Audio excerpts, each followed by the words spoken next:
Elle savait que Dieu était capable. Elle est arrivée même à un certain moment parce que son père était cardiologue. Son père est mort alors qu'elle était malade et elle avait davantage besoin de son père.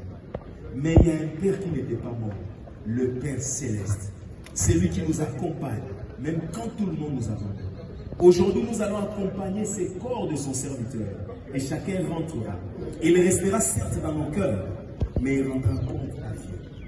Cette fille a commencé. Tout le monde avait peur d'elle. Les enseignants devaient la surveiller, la chouchouter pour qu'elle n'ait pas un problème de lésion cérébrale. À la fin de l'année, elle a été la première de l'école avec une grande distinction. Hier, elle est venue me voir pour qu'on bénisse Dieu parce qu'elle a défendu pour son diplôme d'ingénieur architecte. Elle est restée avec des traces, mais elle en parle aujourd'hui avec joie. Parce qu'à un certain moment, même vivre avec les gens, c'était difficile. Quand vous voyez les brûlures, les gens ne la supportent pas. Mais aujourd'hui, elle a un témoignage vrai. Et les jeunes, elle connaissent le Seigneur. Qu'est-ce qui t'empêche aujourd'hui de soigner ton âme? C'est parce qu'on vous a traité de je ne sais qui, c'est parce que tu crois que tu as tout gagné dans le monde. C'est parce que tu es né dans une famille où tu te considères comme la plus misérable. Ou tu es dans une famille parce que tu te considères comme plus important. Comment tu nourris ton âme? Parce qu'un jour, chacun doit rendre compte à Dieu. Chacun de nous devra passer devant le Seigneur pour dire comment il a géré sa vie. Et le seul endroit sur la terre pour préparer son âme, c'est dans tout ce que nous faisons. C'est dans nos activités de chaque jour. On ne sert pas Dieu parce qu'on est libre. On sert Dieu parce qu'on vit. C'est pourquoi la Bible dit que tous ceux qui respirent louent l'Éternel. Qu'est-ce qui te fait louer Dieu?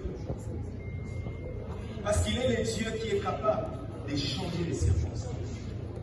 Ta joie ne devra pas être sur ce qui est extérieur, mais ta joie doit être du fait que tu connais le Seigneur.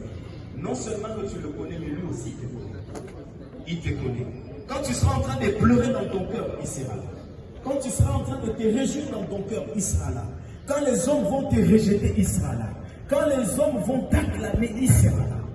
Et quand les hommes vont rendre le dernier hommage à ton corps, à ta personne, il sera là pour t'accueillir. Ce matin, j'aimerais que quelqu'un réfléchisse. Comment entretiens-tu ton âme? Comment?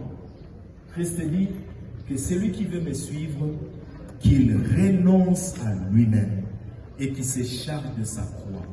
La croix que nous devons porter, c'est chaque jour développer qui nous sommes par la prière, développer qui nous sommes en lisant la parole de Dieu, développer qui nous sommes en ayant des moments d'intimité privilégiés avec Dieu pour préparer nos âmes.